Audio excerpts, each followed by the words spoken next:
Structural changes in the pharmaceutical manufacturing industry are set to create significant opportunities for logistics service providers in the next few years. This is one of the key conclusions of our latest report, Global Pharmaceutical Logistics 2012. In a highly competitive market, pharmaceutical drug manufacturers are faced with several industry issues, including the expiry of blockbuster drug patents, increasing government legislation, and the lack of new drugs in the development pipeline. This has resulted in several mergers and acquisitions in the industry, which in turn has meant that supply chains are becoming ever more complex. In addition, manufacturing is becoming more globalized, with supply chains extending to remote production locations.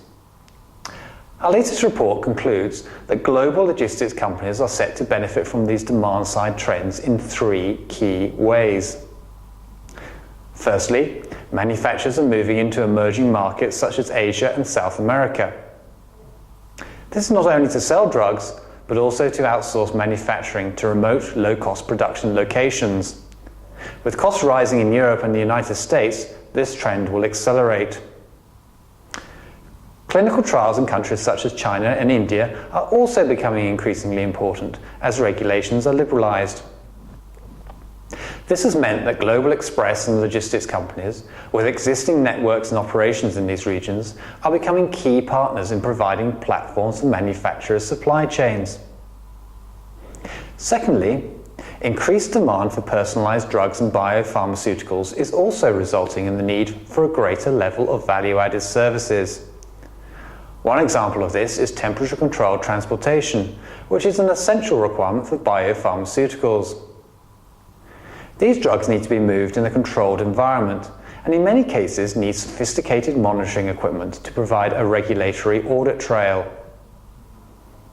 Thirdly, manufacturers are becoming more open to outsourcing their logistics.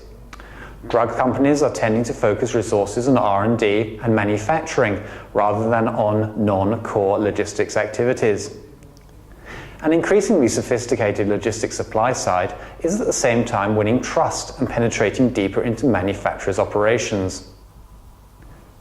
Past reluctance to utilize logistics providers has now changed, as many manufacturers are partnering with logistics providers who have proven not only their understanding of the industry, but also have been instrumental in the introduction of specific solutions. These have included such services as temperature-controlled containers, IT solutions to track and monitor temperature-sensitive products, as well as trade and compliance. It is for these reasons that despite a very uncertain economic environment, we believe that the pharma logistics sector has a bright future. We believe that the market will enjoy high single-digit growth rates over the next 5 years, with some sectors, such as pharma air cargo, growing even faster.